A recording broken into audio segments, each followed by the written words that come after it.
I am not surprised. Like prior to the show, McAuliffe asked me where I was at on a scale of 1 to 10, scale of 1 to messy, where I was at, and I told him 1 to ice dancing. Where am I at? I'm at a 7, and the reason I'm at a 7 is because if you didn't see this coming, you are an idiot. And I think the biggest issue Leaf fans have today, I've read enough, I've heard enough, I've listened to the station all day. The one thing I'm really grasping in the fan base, and to anyone who's watching this team, especially, I hate to phrase it this way, but a Dubas apologist, anyone in the media who has been that person, where are the excuses now? Well, they got to play Boston every year in the first round. Where is the excuse now? Babcock doesn't play his superstars as much as he should. Where is the excuse now? Babcock in game, doesn't make adjustments, Tim. He doesn't make adjustments. Same line over and over. Where is the excuse now? We need an $11 million center. They will outscore everybody, Tim. The Leafs bring in an $11 million. Where is the excuse now? Dubas doesn't have his own head coach, man. How do you expect Kyle to do his job when Babcock was chosen by some there's no synergy. Dubas is young.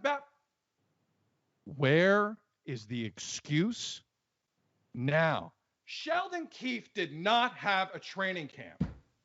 Sheldon Keefe had zero opportunity to get this team to. Where is the excuse now? That, I feel, which plays very well into the track that you were singing to start this segment, that I believe is the dark sporting place that Leaf fans now find themselves. And I'm not saying the Emperor doesn't have any clothes. We know some of the Emperors, but maybe the suit's not as nice as you thought it was. And now what do you do? Now what the hell do you do? Your money is locked into a GIC that you can't take it out of. You are in long term. Now what the hell do you do? That wasn't Boston, kids. That wasn't Boston. This ain't now Boston, what? Man. Now what are you going to do? Some of us have been out here for years, McAuliffe, and I'm including you, and this will not work. You can't have possession is great. Possession is great. If you're on the wall the entire time and there's no one in front of the net, it does nothing. So now what do you do? That's kind of where I'm at. It's a bad place. It's worse than getting super angry. It's like acceptance. Like that's what I'm seeing with the fan base a little bit here. They're angry. But part of them are like, and they had that comeback Friday. Who in their right mind thought they were going to actually get it done last night for that fan base? That's not how the Leafs roll. That's not what they do. So that's kind of I'm glad you brought up the Leaf fan, because this might be a tough talk from me to Leaf fans. And I get it sucks to be a Leaf fan. In fact, someone needs to check in with Steve Dangle. So maybe we'll do so at the end of the block. We'll check in with Steve Dangle around the end of the block, because I get why it sucks. Here's the last 16 years. Missed the playoffs, missed the playoffs, missed the playoffs, missed the playoffs, missed the playoffs, missed the playoffs, missed the playoffs, lost first round, missed the playoffs, missed the playoffs, missed the playoffs, lost first round, lost first round, lost first round, lost qualifying round. They didn't make the playoffs. This is a tough time for Leaf fans. I get it. And this is going to be a tough talk from me, because it's pretty simple for me. you're built on offense and just scored 10 times in 5 games while being shut out, did I mention twice in a 5-game series. People can talk about puck luck. People can talk about their shooting percentage and how that may never happen again, but it has happened again. They shot 1.97% 5-on-5 in the series. How much? Can you repeat that, please? 1.97% 5-on-5 in the series. They were .857 in the regular season. In fact, they were never lower than 4% in any 5-game segment during the season. But when it mattered most, they went 197. And you can say the analytics crew is the one hanging on the most because they feel like Kyle Dubas represents something for them. And this isn't an indictment of analytics. This is an indictment of applications of analytics, Sid Sixero. And what we've figured out is if you don't sacrifice, you don't pound. Listen, Seth Jones and Zach Werenski were horses. They played 30 minutes and 26 minutes a game, respectively.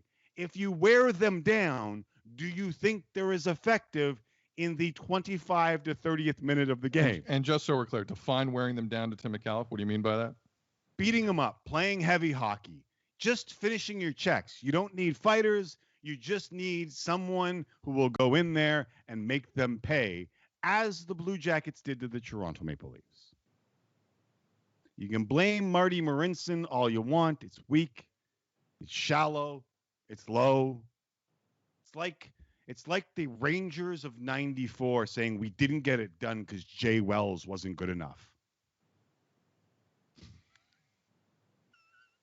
Slow down for a second here. It's a hell of a reference. The Oilers of the 80s couldn't do it. That Don Jackson played way too much. I never thought he was good enough. Never thought Don Jackson was good enough. Curry, Coffee, all those guys. My point is this. It's a tough talk for Leaf fans because they make saviors out of people who aren't ready to be saviors yet. And the media is complicit. But as I always say, oftentimes the media is just giving people what they want to hear, especially in markets that love whatever sport that they love the most. And the savior role in Toronto leads to a very tough spot because they have to live up to those expectations and live up to them in a hurry. Do you see what I'm talking about in this savior, Sid? Like how many different people have been named saviors along the way? I remember when John Ferguson Jr. was a savior. Okay. If you want to go back that far, you're right. Sorry. Yeah. So I didn't know if you wanted to go that far. But 2015. It's perfect. Yeah. Wendell Clark was a savior. Doug Gilmour was a savior. And they came close. 2015, they missed the playoffs. 2016, they missed the playoffs. Draft Matthews, futures bright. Austin Matthews, savior. First round exit. Tavares, savior. Babcock was a savior. Dubas was a savior. Hell, Jake Muzzin was turned into a savior in Toronto. Halfway through the year, some people turned Jack Campbell into a savior. And then when they fail, you want to play the name game. You want to play the blame game along with the name game. Either way, you start pointing at people to say who needs to pay. Do you know, Sid? The Columbus Blue Jackets had the same amount of points in the same amount of games as the Toronto Maple Leafs did. I didn't know that. What would that tell you? I don't get why everyone's surprised and irate. I agree they don't play tough enough. I mean, I get it. I get why people who don't watch Columbus ever are surprised by Columbus. That's Toronto. Right. That's the Leaf town. It's not a hockey town. That's the Leaf town talking. But based on the math that you just exposed, Leafs were basically the same team as Columbus throughout the season, getting their points in a different way, mind you, but basically the same team. Columbus is that team that. Sorry, go ahead. No, the entire Blue Jackets forward group, all of them, all 17 forwards, make $40.5 million collectively. The Leafs' big four makes $40.45 million. Jackets forwards had 9 goals. The Leafs forwards had 8 goals. That's astounding.